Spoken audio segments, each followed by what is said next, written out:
Sexual energy is the driving force for a man to do all kinds of work, and the way of turning sexual drive, energy, and aggression into productive work is called sexual transmutation.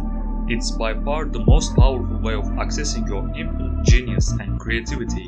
When you look at history, you see that it's been practiced by many successful people from Mohammad Ali to Nikola Tesla. These people found this secret power and used their sex drive as fuel to excel in their work. What's the result of sexual intercourse? It's having a baby under normal conditions. What can be more creative and powerful than making a child? What is and always will be my greatest creation is you. I don't care if you're an artist, producer, engineer, or scientist, it won't ever be possible for you to surpass this level of creativity in your whole life. What do we know about energy? As the first law of thermodynamics, we know that energy can neither be created nor destroyed. It can only be transferred or changed from one form to another. This clearly explains why the whole population needs all kinds of substances to feel alive. Lots of caffeine, antidepressants, drugs, and more. As the law states clearly, you cannot keep mindlessly fapping or having sex with strangers often and expect to preserve your all life energy. These people are not aware that sexual energy is the main driving force that you need in any endeavor you may pursue in your life. Today, people try their best to get laid for casual sex experiments, not only for physical pleasure, but for psychological affirmation that their identity is secure and proven, that they are sexually competent. The popularity of casual sex and hookup culture increased drastically in the last decades. Instead of having chastity, people take pride in the number of people they sleep with. The damage of this degeneracy is more than you can ever imagine. When your animalistic desire controls you like a puppet, you give up your personality day by day. When your decisions are purely made to feed the limbic system, your neocortex, which is the main center of logic in the brain, is gradually rotting away. So your reptilian brain takes control over the decision-making process rather than your rational mind. Your ability to manage your emotions decreases severely as well. Smart people in history were aware of this crazy phenomenon and they swiftly took serious precautions, and that's the reason why you know their name today. Harnessing your sexual energy is the first vital step in your journey to own your life and get your freedom back. Well, why sex is so important? Oscar Wilde said, "Everything in human life is really about sex, except sex. Sex is about power." When you think of what human beings do, whether it's an artist making art, a boxer fighting in the ring, a musician playing an instrument, an entrepreneur building a business, an engineer making a project, a scientist doing research, are all driven by sexual drive. The practitioners of Chinese Taoism have been taking advantage of this gem for over 5,000 years to increase their well-being and longevity.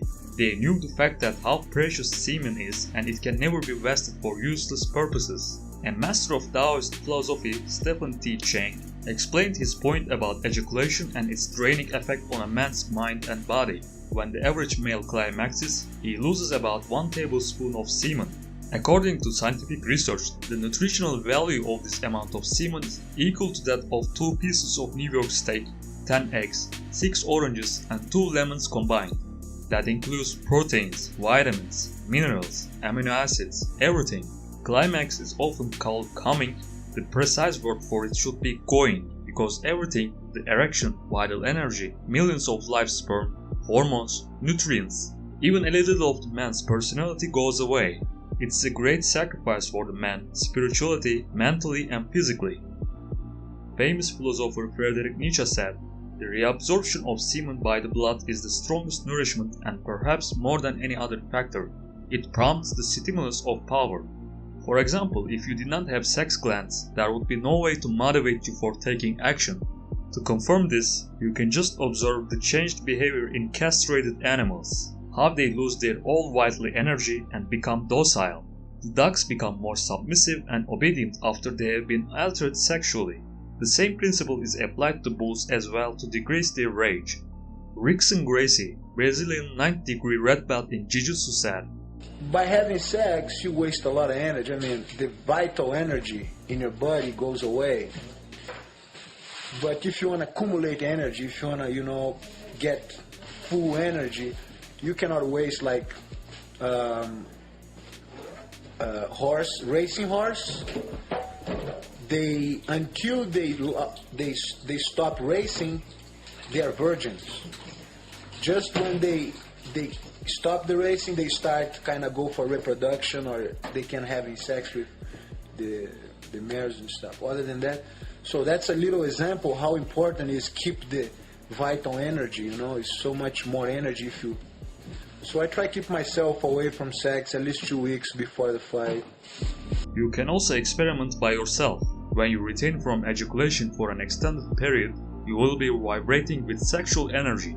Besides the boost in your energy levels, you will experience huge gains in your self-control from your day-to-day decisions to how long you last in bed. There's a kid just come down here named Cassius Clay. If you bet on him every time he fights, you will be a rich man, cause he won't lose a single fight. I believe his thing is sexual control, and he's got it. Any kid who can control his sex can win the title. I believe it. Olympic boxing coach Harry Wiley, the quote from the book Mohammad Ali the Greatest.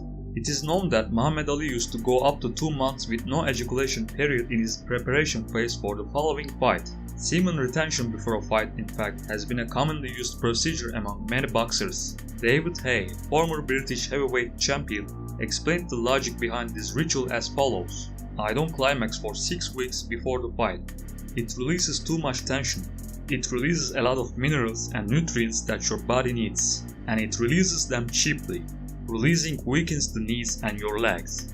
Find a lion that hasn't had some food for a while, and you've got a dangerous cat. So there won't be a drip from me. Even in my sleep, if there are girls all over me in my dream, I say to them, I've got a fight next week, I can't do anything. I can't do it. That's control. I've been doing that since I was 15, and it's part and parcel of my preparation now. That's why I am who I am today. It's down to all those little sacrifices. Find me another boxer who makes that sacrifice, and you'll find another champion. Mike Tyson also abstained from sex for 5 years straight. He even calls himself an idiot for chasing girls in his youth. According to him, he was a total brainless individual outside the ring. He was chasing glory in aimless fields because his self-esteem was too low. You abstained from sex for something like 5 years, was that true? Yeah, because I'm an idiot, you know? I'm so stupid. I just went by what people told me, you know, this was the boxing's gonna mess you up, girls, boxing. Listen, I entered this profession a total brainless individual. You know, looking for glory, because my self-esteem was so low, I'm looking for some glory. I never knew that conquering so many women takes so much from you, more than adds so much to you. I always read that the great fighters never had sex before fights, and I was a young kid and I wanted to be the youngest heavyweight champion in the world, so I restrained myself from sex for around 5 years. Why sexual transmutation is important anyway? What's the reason for you to harness your sexual energy instead of ejaculating it freely? I have like nuclear power, like a superhero, like Cyclops when he puts his glasses on. People ask me a lot about my drive. I think it comes from like having a sexual addiction at a really young age. Look at the drive that people have to get sex, to dress like this and get a haircut and be in the club in the freezing cold at 3 AM. The places they go to pick up a girl. If you can focus the energy into something valuable, put that into work ethic. A quote from Kanye West.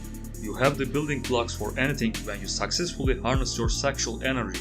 Reported benefits of sexual transmutation include clarity of mind, increased female attraction, decreased anxiety, higher energy levels, greater resilience, stronger immune system, better creativity, higher levels of testosterone. Now compare both sides. Which one is a smarter trait? All great people in history asked this question and ended up with the only inevitable answer. Instead of drowning in the delusional pleasure ocean, they chose to face reality. They knew that a man who controls his sexual desires is a focused man. Our body is not designed for our success. Contrarily, its demands often contradict with our goals, and we have to deal with this in our lifetime. There are two undeniably the deepest human desires, survival and reproduction. We reproduce to make sure our genes survive, because evolution requires us to conceive and produce children nonetheless. So the game of life must continue and we are the obedient players of it. That means we will carry the seeds of lust until we are done with it. And the best case scenario is to figure out how to use this energy for our benefit rather than let it consume us. Isaac Newton says, "The way to chastity is not to struggle directly with incontinent thoughts, but to avert the thoughts by some employment or by reading or meditating on other things." Harnessing your sexual power is simply not enough by itself. Think of it, even when you're loaded with huge potential energy, it would make no sense unless you don't know how to manage it. Napoleon Hill says, "A river may be dammed and its water controlled for a time, but eventually it will force an outlet. If it's not transmuted into some creative effort, it will find a less worthy outlet." The problem with NoFap experiments is that you are only focused on what not to do, but you can't get what you want by focusing on what you don't want. Sexual transmutation is not about keeping yourself away from your desire and suddenly you turn into a beast. Most people start NoFap marathon with unrealistic expectations and that leads them to misery. Harnessing your sexual power is only the beginning. It allows you to gain your natural energy in a healthy way, but it's still up to you how to use it. So the process requires you to focus on what you should do instead of what you shouldn't do. Chasing growth for the sake of growth is a virus mindset. That's why the healthy approach is to take sexual transmutation as a supporting instrument of our fight rather than seeing it as an essential element. The fighters who practice semen retention did not expect that it would solve all their problems for them. While they were retaining, they still trained hard and lived with discipline. Yes, retention can play a vital role because it will give you the edge, but you will still need to work hard and take action. A typical masturbation addict hears about the empowering effects of sexual transmutation and immediately decides to embark on a NoFap strike. That's cool, but they often don't do anything new for a better lifestyle. Soon, all of their previous cues continuously force them to go back to their unhealthy habits again. Our willpower is limited. That's why continuously limiting ourselves can't be a long-term strategy. Let's say that you could resist temptation a few times, but how are you going to win an uphill battle? So just fill the gaps with good habits and positive lifestyle changes instead of solely focusing on mastering your willpower. In this way, sexual transmutation is going to be one of the biggest unfair advantages you can have over others when you master it. In a world where all media and ads bring sexuality to the forefront, minds are clouded with lustful thoughts. The mass media doesn't want you to be relieved from this slavery, and that's why they always use sexual content. You can be manipulated way too easily while your mind is always busy with erotic thoughts. And it's guaranteed that you won't be focusing on doing any kind of positive work. You see a perfume ad where a hot girl prepares herself for a sexual intercourse with a handsome lad. Or every movie or series you watch on Netflix is filled with sexual content. It's all about planting the seeds of lust in your head, so you can easily get horny, and there are billions of free porn sites ready to help you kill your vitality. Our culture is telling you basically to spill your seed and to have tons of sex. It's like trying to take that masculine energy out of you every time you turn your head. Watch out, see the game they are playing, and don't let these external triggers control you. The mental clarity you gain from retention cannot be overstated. The boost in creativity and being sharper is definitely a benefit I can personally attest to. When you overcome an addiction, it definitely creates strength and perseverance in your character. When you're on retention for more than a year, you will stop thinking about women because you've got a taste of the ultimate pleasure of life. The true inner peace and clarity of purpose. The fact that you don't pay attention to women is what will intrigue them and make you seem different. Yes, it's not going to be easy at the start because your urges will still be there. But don't give up the fight. Do your absolute best to overcome it and watch how your life evolves. Because you wanna be more.